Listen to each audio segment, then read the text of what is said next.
The journey to Thor Love and Thunder continues as we are reviewing every single Thor film to celebrate the God of Thunder's return to the MCU. We've looked back on the Shakespearean original, and today we're diving deep into Thor The Dark World. As Thor fights to restore order across the cosmos after Loki's doings in the Avengers, an ancient enemy reemerges, one that not even Asgard nor Odin can withstand, forcing Thor on this perilous and personal journey to save the universe, one that will reunite him with Dr. Jane Foster. But before I start with my review of Thor The Dark World, I want to know your thoughts on the much maligned MCU entries, so drop them down there in the comments. Feel free to talk spoilers, as I will in this review. Like I said in the opening, I'm reviewing every single Thor film in anticipation of Thor Love and Thunder. Today we're talking Dark World. I've reviewed the original Thor movie. You can find it right up here. And soon enough, I'll be talking about Ragnarok. So if you love the MCU, the Thor movies and TV in general, this is the place to be. So consider clicking that subscribe button and you won't miss any of those future conversations on your favorite movies and TV. This is the most maligned MCU movie, I feel. Not the one that people consider the worst necessarily, but very much the one that people shit on the most. This is also very much one of those films that had a little blunder in terms of who was going to direct it. Something that is not very common when it comes to Marvel movies. The original director for this was Patty Jenkins, who eventually dropped out as she felt she couldn't do a good job directing this specific story in the Thor movie. She wanted to do Romeo and Juliet with Jane stuck on Earth, Thor stuck on Asgard. And at least on paper, that feels like it should have been a great companion piece, given that it's another Shakespearean work as the first one was. But obviously, she didn't end up doing it. She ended up doing other things down the line, including Wonder Woman 1984. And so Alan Taylor stepped in, a very prolific Game of Thrones director. He also eventually did Terminator Genesis, which is a good movie, by the way, and Many Saints of Newark, among others. As a Game of Thrones director, Alan Taylor is able to bring in these sensibilities and qualities as a storyteller for grand scale spectacle. He's very much familiar with this sort of fantasy realm of storytelling, so he delivers spectacular action sequences on a visual standpoint. My personal favorite by far in this film is the invasion of the Dark Elves onto Asgard. It feels massive.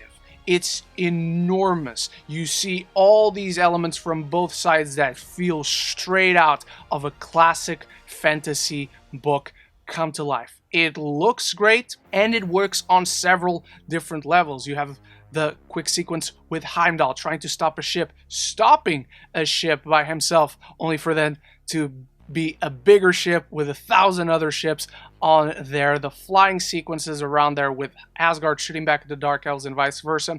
Then you have the moment in the chambers downstairs with Loki helping the Dark Elves for revenge against Asgard after Odin's judgment onto him. And you have a great sequence with Frigga trying to protect Jane Foster. We see Thor's mom being a badass, only for her to perish at the hands of Malekith. Not that this film has a good villain, but at least we allow him to take something away from our hero. Which leads to, by far, I'll say, the most emotional sequence in this film, which is the traditional Viking funeral that Asgard gives to Frigga, launching our characters into the adventure. It looks fantastic. It's a beautiful, serene scene that allows you to sink in all the emotion that should come with such a tragic loss. And the bulk of this sequence, the invasion, the death, all the big and small fight sequences we have within that, that's the strongest part of this film. The setup, the first act of it all, is where the film is at its strongest before it unfortunately goes a little bit downhill. hill. How it connects to bring Jane into Thor's arms, proverbially speaking, again, works very well. She stumbles upon the ether, she absorbs it, becomes kind of the film's MacGuffin, and forces the two to be back together, takes her to Asgard, allows us as an audience to spend so much more time in Asgard to witness it all. It doesn't look as good as the first film. It doesn't feel as regal, but it still feels grand. It feels like this completely different world, and we have some fun sequences with Jane being in awe of this place. That's one of the things I really enjoy about this film, is how it explores deeper the fantasy aspect of Thor. You know I'm a fantasy nut, so I always appreciate going into the Nine Realms, going to the Dark World, spending more time in Asgard, even the quick moments in Vanaheim. And one of the things that the film also handles well, in fact, the MCU has always excelled at this, it's just the character interactions, the character development, the interpersonal dynamics, the conflicting relationships. One that works fantastic in this film is particularly Thor and Loki as they team up to try and stop Malekith as they go into the Dark World in a conflicting dynamic that feels like the natural progression from Thor into the Avengers, and now this Loki has a personal stake in all of this as they killed his mother. Thor also feels that, but he needs to protect Jane and Asgard and all the Nine Realms as well, as he's soon to become king of Asgard. And so the relationship between these two, the banter that comes with it, the drama, but also the humor between Hemsworth and Hiddleston just works really well. They just excel. Their chemistry is fantastic, and the film clearly understands the dynamic between these two, where Loki doesn't really like Thor. He feels jealous for his brother, but he doesn't hate him. Thor's not the one Loki hates. That's Odin. He wants to take revenge on him and Asgard, and he'll handle Thor if that's the case, but he doesn't really hate his brother. While Thor still loves his brother, but just finds him very distrustful after the events of the first movie and the Avengers. And we even get time to develop Thor and Jane Foster. Again, I really like how the film brings her into Thor once again for them to be together, and they get to bounce off one another a lot more in this film. For all the faults that this film has, and we'll get to that in just a bit, this film handles at least the development of the relationship in a much more believable way. It feels like the movie cares about this relationship. It feels like the film cares that these characters supposedly feel something for each other, and so it develops that in a natural way. And one last element worthy of praise is Brian Tyler's astounding score. I feel like Brian Tyler is one of the most underrated composers working, and as much as I love Patrick Doyle's score in the first film, this feels like a grander version of that. He took the regalness, the majestic score that Doyle offered to the first film, and elevated it to a high fantasy Game of Thrones in space type of feel that fits so well in this film. And so many scenes, the bad ones,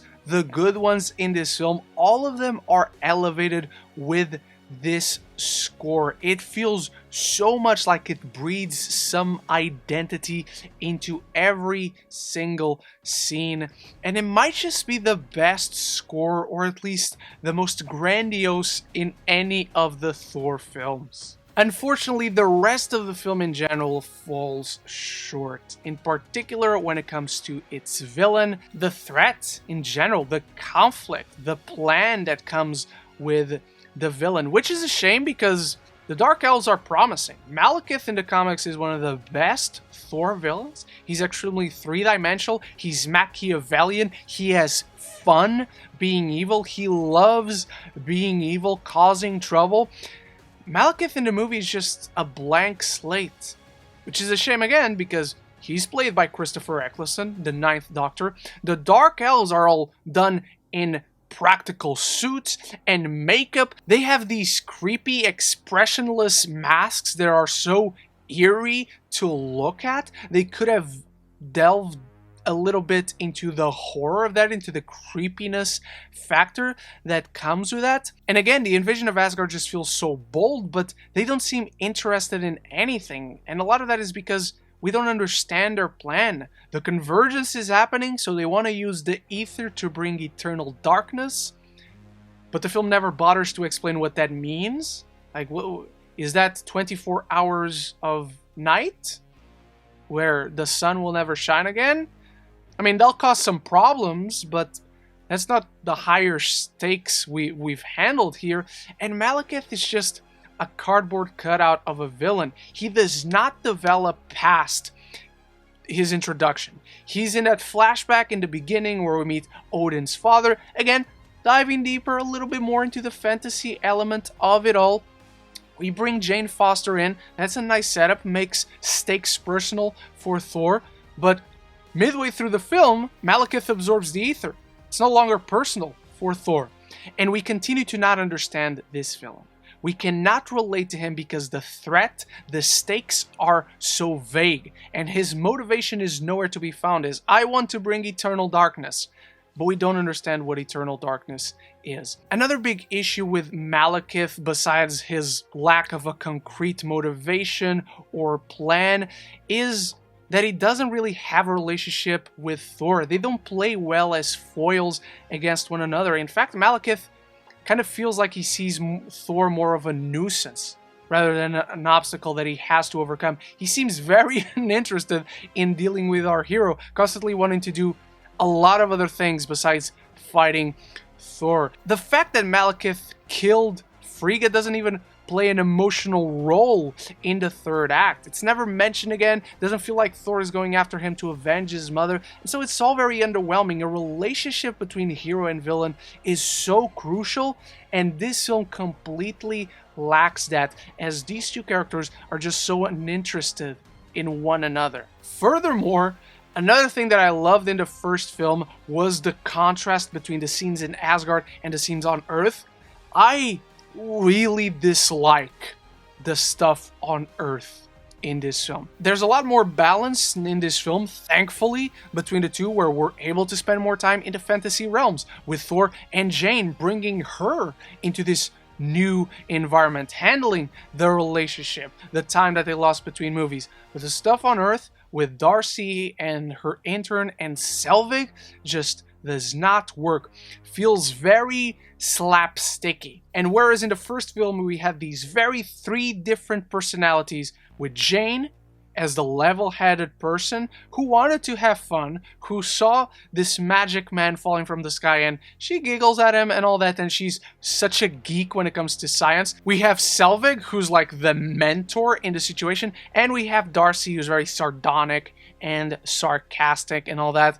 In this, they're all just the funny person of the group. And when you have three people, and now the intern is one of them, being the funny person of the group, everything just ends up falling flat. So when we're handling serious situations, interesting dynamics with Dark Elves and Thor and Loki and Jane constantly falling asleep throughout the film, by the way, which was very underwhelming, but I'll get to Jane in a bit. It's so jarring cutting back and forth where at one point you just see Loki die, but then you cut to Earth and Selvig is not wearing his pants because he thinks better without his pants. It's absolutely clunky in the way it moves around in terms of tone, and you cannot feel any of those emotions that you're supposed to feel, like this film allowed us to feel when Frigga died and you had the funeral sequence. Another thing I was really disappointed by was Natalie Portman. She becomes so much the MacGuffin of the film as Jane Foster, as the ether, that she becomes more of a plot device than anything else. And while in the first film I thought that Thor and Jane worked individually, but I didn't believe them as a couple, this film does a better job at handling them as a couple, at developing and flourishing a little bit of their relationship, but I don't think she works as a character. She doesn't develop enough. She starts out as being the scientist who's scorned at her boyfriend leaving her. She begins to be involved in the fantasy realm of things where she's in way over her head. Now she's the fish out of water. That's a nice setup. The film then doesn't take any advantage of that. And halfway through the second act, she gets taken out of the ether, or the ether gets taken out of her, and now she's back in the same place where she was. She's just the science person again, and she helps out Thor in the third act, trying to stop the convergence and all that with those spikes that send Malekith's body parts all across the 9 realms. Supposedly it may not be that, because the film ends with Thor sending a spike through him, and that sends his body somewhere, but we never see it. So he might still be alive to this day. It's a weird thing that it feels so inconclusive. And so this film is very much bland and forgettable because the villains, the conflict, the stakes are just so irrecognizable throughout this. You get no sense of what to feel in peril for. You have no sense of what's at stake throughout this film. And it's a shame, because it's a crucial moment in the MCU after the Avengers, after such a great first movie for Thor, where it ends in such a promising way, where Loki was not dead after all. I love the ending of this film, with Thor and Odin having such a deep conversation that we get to reveal that Loki is there. He did something to Odin. Very promising ending. And I love with the inclusion of the post-credit scene that this film kind of became the bridge between what we knew at this point of the MCU on Earth, Captain America, Iron Man, the Avengers, and now we're being brought in to the Guardians of the Galaxy as Lady Sif and Volstagg go deliver the ether to the Collector. I just love that Thor, the most weird character that they could have presented to a regular audience in Phase 1, kind of became the bridge between Earthbound MCU and the cosmic MCU. It's just very exciting as someone who has always adored this character, the fantasy aspect of the MCU. And so Thor The Dark World, I think it's a film that starts out quite strong and then just keeps going downhill. I don't think there's anything like particularly horrible apart from Malekith as a villain, as a threat, but everything about it is just fine. It's just okay.